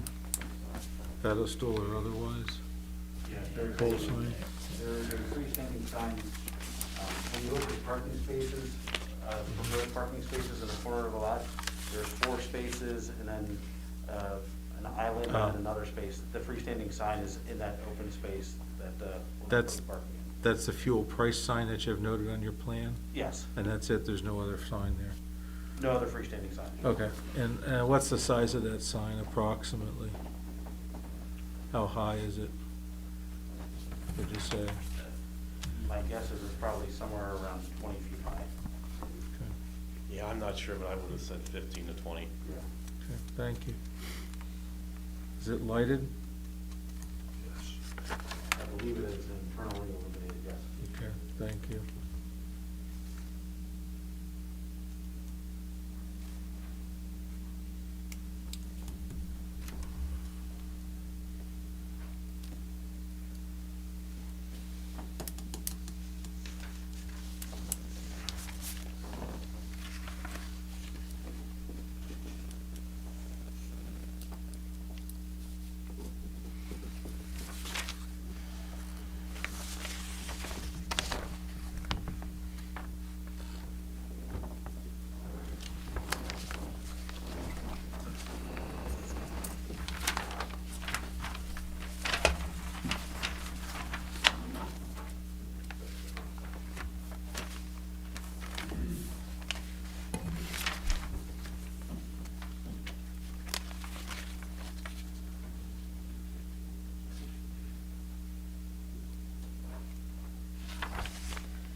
You're relocating the air station, right? The air pump was on the north side of the building, you're going over to the south side?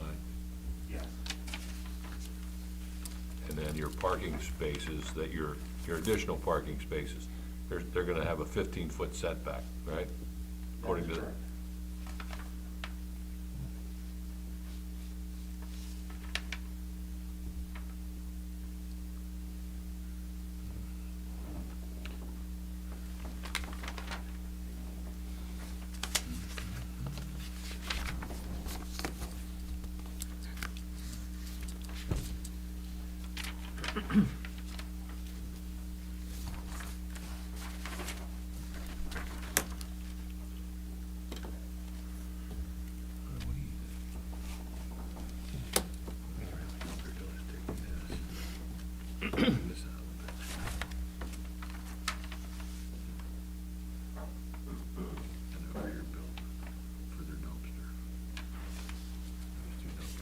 So, I'm trying to get a handle to make sure I understand it. The proposed building addition is a total of 300 square feet. Is that a 12 by 25 increase total? Because the way the lines are noted here on your drawing, looks like it's less than that. But that's the overhang, I think. The dash line is the. Is the overhang, okay, thank you. So it is a 12 by 25 area that you're adding? Okay.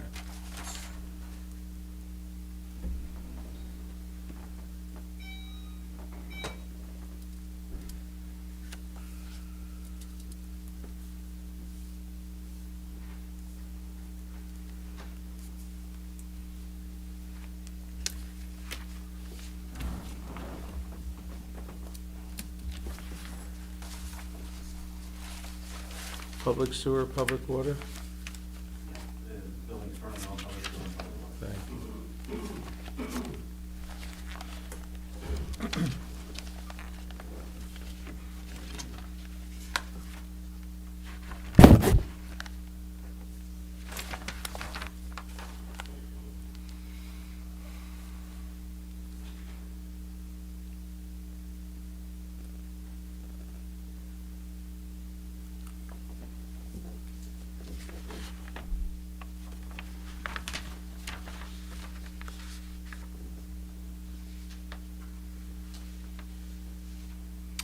On the top side of your drawing, up here up top, okay, you can see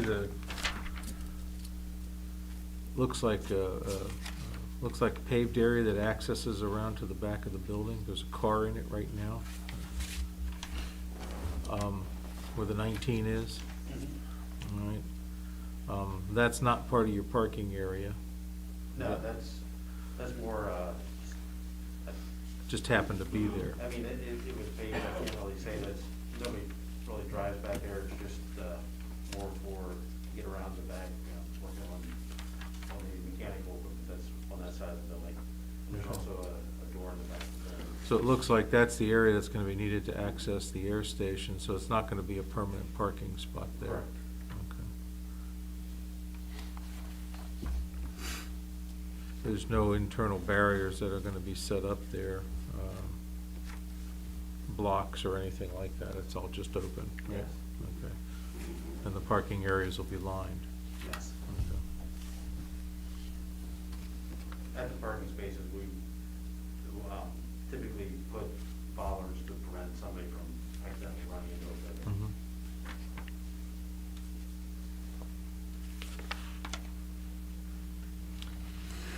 What is the, I'm sorry. No, Steve. go ahead. What's the proposed addition going to be used for? Generally, as Tyler mentioned, this started out as a remodel. Basically, it's pretty much a complete gut and a redo of the inside. And while we're still on, we were just looking for some additional sales floor space.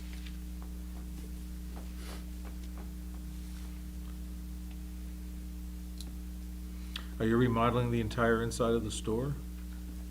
Pretty much so. Okay.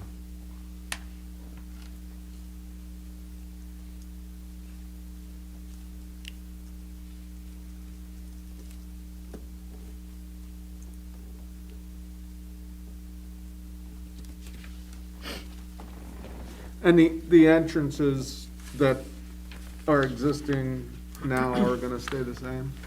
That is correct. And you said there's one access in the rear of the building? Yeah, there's one access in the rear of the building. It's shown, there's a little bump out on the building of the, up near the corner. That's an employee access only. Okay.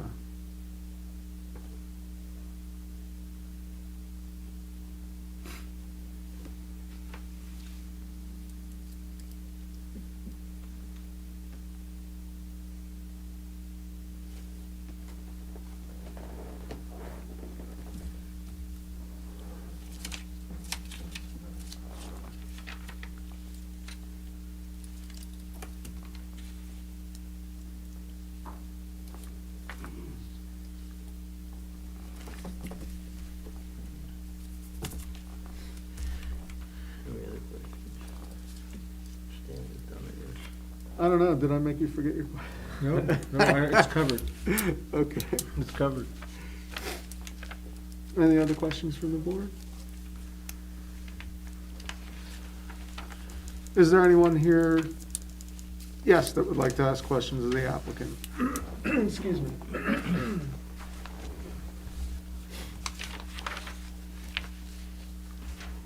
Sir, I'm did Anthony. I I'm sorry. previously swear you in, or I'm sorry? did I, oh, you're asking questions. I'm just asking questions Yeah, I right now. apologize. That's all right. If I want to make a comment, I know I can. Anthony Miller, 115 St. Andrews Way, and I'm representing myself as a resident. I didn't hear a clear answer to the question about what this addition is going to be used for. Yeah, I think you answered something well, it was going to be a total remodel, and now you're just adding space. Isn't this Rutter's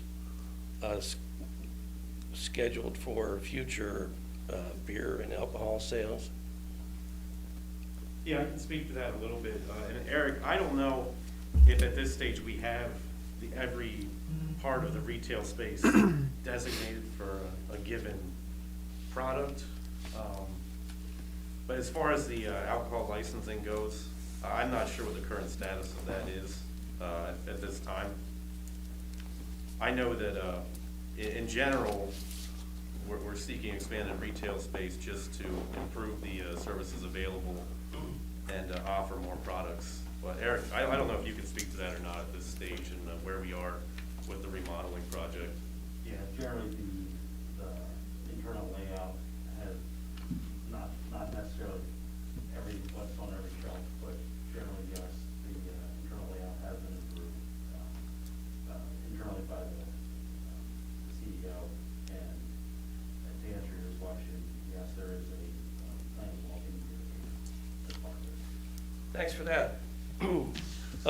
My next question is, have either of you gentlemen visited this establishment during high peak traffic times, such as early morning, right after work, or in the morning, it's really high traffic, people are getting ready to go to work, stop for coffee, whatever, and afterwards.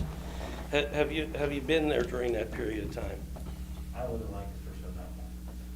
I have been there in the evening, never in the morning at that time. Okay, so that would lead me to another question. So I'd like sworn in because I think I'm going to make a comment and not a question. Is that possible? Yes. Do you swear to tell the truth, the whole truth, and nothing but the truth, so help you God? I do. Thank you. So my point with the question, members of the board and for these two gentlemen, is the 5 additional parking spaces. Let me backtrack. Are those spaces, are they just for employee parking? No, I mean, I think the intent would be for employees to attempt to use the spaces most distant from the entrances, which is common for any business, but obviously, we're not going to put signs there that say employee-only parking or customer-only parking. Okay, so your intent would be they'd be available for anybody's use, right? Correct. Okay, so where I'm going with this, anybody that's been there, I've been a resident in the Valley Green area for 26 years, give or take a month. I frequent this establishment. This entire 25-foot, is it 24 feet, plus or minus, area between these parking spaces and the pumps. If anybody's ever been there, they know that all the traffic that comes off of Old Trail Road into this establishment to get gas will go in that way, and when the pumps are full, they back up, and that's where they park. They basically line up right in that area. So you're now proposing to put 5 parking spaces where it happens every single day. People come off of Old Trail Road, pull in there and have to wait to get in, because when you put these pumps in, it's a matter of opinion, you put too many pumps in, they're too close together, there's not even enough space for 2 cars to get in between these pumps. So now everybody sits here, and then it's a quagmire, because if somebody's going this way and they need gas on that side, then they gotta go around here where everybody parks, and there's not very much space here. But the worst part is this area right here, gets lined up with cars. So now you want to put parking spaces where everybody lines up coming in off the street, and then somebody's gonna be parked or come out of there, and I can just see, this is just gonna be a mess of people parking there and people lined up waiting to get in for gas. And then I'm gonna come out of the store and I'm gonna be parked there and I'm gonna have to sit there and wait for God knows how long, you know, to get out of the parking space because there's cars lined up waiting to get in the gas pump. That's my comment. One last one.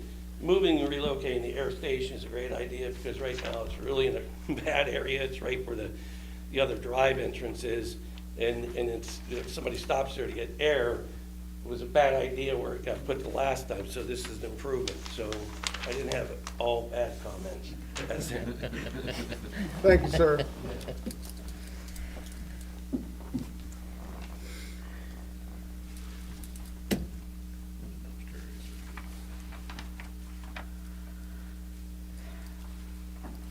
Is there anyone else that would like to give testimony for it again? Seeing none.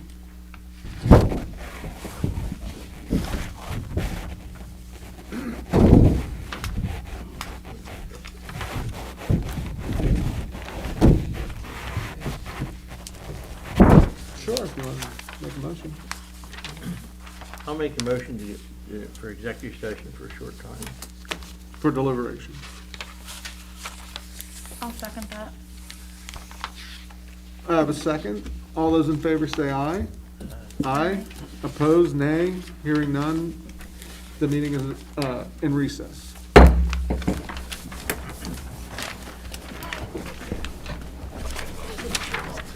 Yeah, that's nice. Everyone's gonna wanna see that. Where'd you get that? I took it off the computer. I was looking through it.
Trying to see on my seat. I'm going there one. You were confused. Yep. Take your time and I'll go.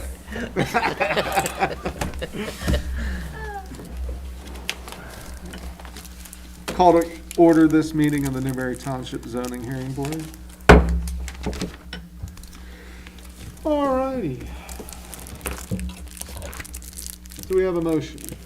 Yes, I make a motion to approve the variance and special exception with the following conditions. The expansion should not exceed 300 square feet. The dumpster will be enclosed and the lot coverage will not exceed 78%. Any discussion? Hearing none, do we have a second?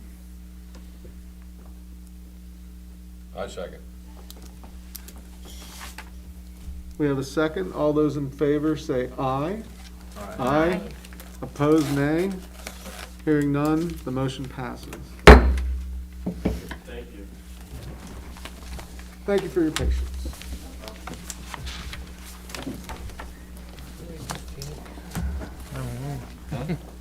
I'm sorry.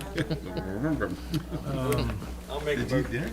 Do we wanna talk about the public participation policy or not? That's probably a good idea. I mean, you had said it best in your email,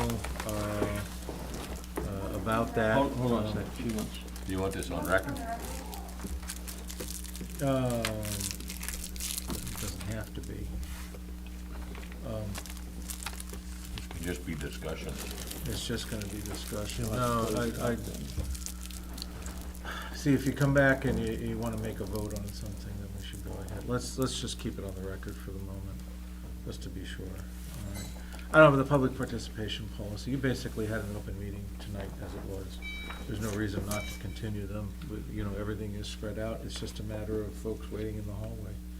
So I don't see why you wouldn't. So I don't know that there's a significant need to have any other elaborate policy, so. I think the township has up to 15 people. Yeah. Yep. It creates a problem for us when there's more than that for an application.